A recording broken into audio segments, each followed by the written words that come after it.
宮崎県の秘境白見。人口は100人ほど、約50世帯が暮らす小さな集落。買い物は村のただ一つの商店へ。山の駅では日常品からお土産、お弁当などさまざまなものが所狭しと売られているが、小さな集落の小さな店舗なので、まとめ買いには車を走らせ、麓の町まで車で40分ほどかけて降りていく。きらびやかな観光地はない。けれど手つかずの自然と共に静かに暮らせる温かい人々のいる土地なのだ。私たちがこの地に移り住んで幾度目の春を迎えただろうか。家から見える景色は移ろい、色濃くなってきた山々の緑が目に鮮やかに映し出され、川のせせらぎが耳に心地よく響く。この場所で私たちは季節の移ろいを肌で感じながら暮らしている。朝日が縁側を優しく照らし、一日の始まりを告げる。毎朝欠かさず行う習慣。一日の始まりに欠かせないのは神楽の里のゆず茶。ゆずは山で修行をしていた修験者たちが薬として欠かさず持ち歩いていたとされ、健康を維持する秘訣。お湯を注ぎ、神楽の里のゆず茶がゆっくりと溶けていく。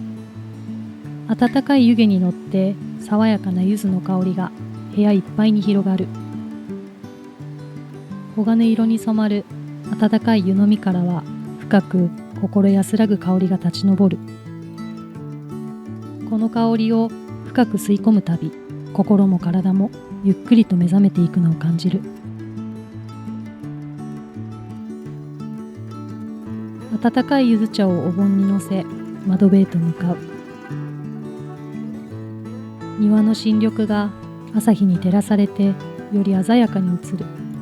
今日開く本は瀬尾舞子さんのおしまいのデート。日常の中に潜む小さな幸せや大切な人との時間の尊さを描いた短編小説が集まっている。その中でも表紙に描かれた天丼をめぐる物語、ランクアップ丼の話が私の心に深く響いた。いつか終わりが来るからこそ、今この瞬間が輝く宝石のように大切に思える。白身での暮らしは毎日が色彩豊かな一コマのようにゆっくりと、しかし確かに過ぎていく。都会の喧騒から遠く離れたこの場所で季節の移ろいを感じながら、大切な人とそばにいることの幸せを改めてかみしめている。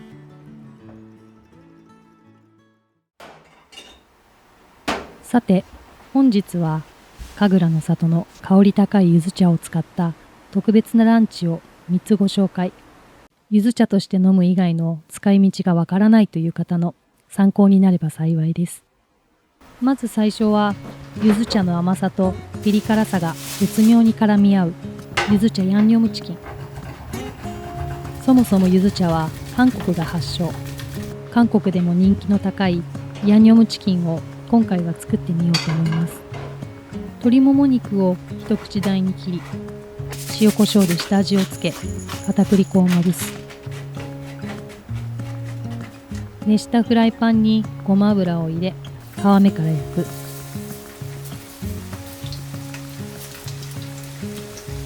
焼き色がついたら裏返し、蓋をして弱めの中火で4分ほど蒸し焼きにする。その間にタレを作る。神楽の里のゆず茶、コチュジャン、醤油、酒、ニンニク、ケチャップなどを混ぜ合わせた特製だれ。柚子の爽やかな香りが食欲をそそる。柚子茶には疲労回復や美肌効果があると言われている。ゴールデンウィークで少し活動的になった体をいたわり、美味しくエネルギーをチャージしてみてはいかがだろうか。しっかりと中まで火が通った鶏肉、フライパンに作っておいたヤンニョムダレを投入。酸味と辛みと甘みが一体となった香ばしい香りが広がる。お皿に並べ、最後にごまを振ったらヤンニョムチキンの完成。そしてこのヤンニョムチキンと相性抜群なのが、同じくゆず茶を使った大根のチキンムだ。サイコロ状に切った大根を柚子茶、酢、砂糖、塩で漬け込む。本場韓国ではヤンニョムチキンのお供といえばこのチキンも、柚子の風味と大根のポリポリとした食感がピリ辛のチキンによく合う。箸休めにぴったり。最初のランチ、柚子茶ヤンニョムチキンと大根のチキンも食欲をそそる香りが広がる。一口いただけばまずピリッとした辛さが舌を刺激し、その後に柚子のフルーティーな甘さが追いかけてくる。鶏肉のジューシーさとカリッとした衣のコントラストも絶妙だ。箸休めの大根のチキンムはシャキシャキとした食感と柚子の爽やかな酸味が口の中をさっぱりとさせてくれる。この組み合わせ、本当に美味しくて手が止まらない。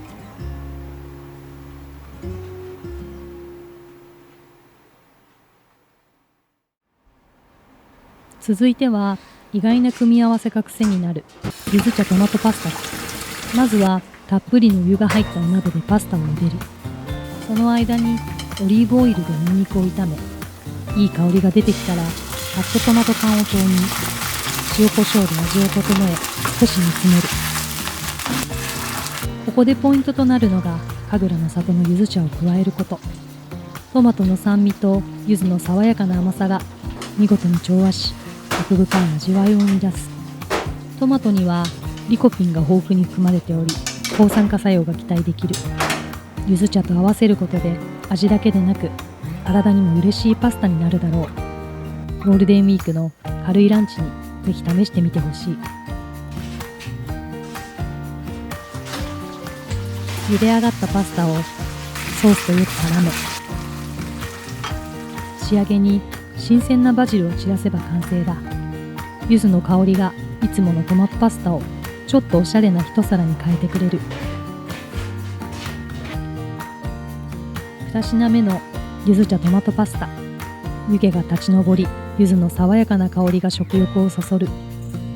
フォークで一口いただくと、トマトの凝縮された旨味と後からふわりと香る柚子の風味が口いっぱいに広がる。まるで太陽の恵みと清らかな山の香りが一つになったような、そんな奥行きのある味わいだ。バジルの香りがさらに爽やかさを添え、あっという間に食べ進めてしまう。この意外な組み合わせ、ぜひ皆様にもお試しいただきたい。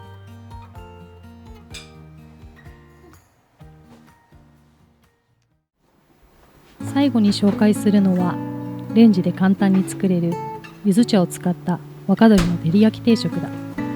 鶏もも肉にフォークで数箇所穴を開け、酒、みりん、醤油、神楽の里の柚子茶、生姜のすりおろしを混ぜ合わせたタレと絡め、20分ほど漬け込む。柚子にはビタミン C が豊富に含まれており、免疫力アップにも期待できる。レンジで手軽に作れるので、ゴールデンウィークの準備で忙しい時にもぴったり。先ほど漬け込んでいた鶏肉を耐熱容器に入れ、レンジで加熱。この照り焼きの甘さはきっと皆様に喜んでいただけるだろう。レンジから取り出すと、温かい湯気とともに甘く香ばしい柚子の香りが広がる。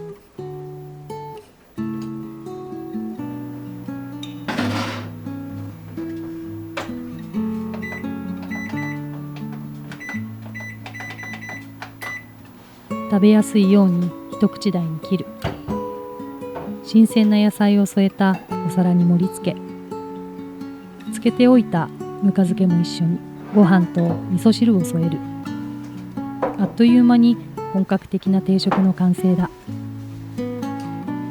3品目のレンジで簡単若鶏の柚子茶照り焼き定食をいただく。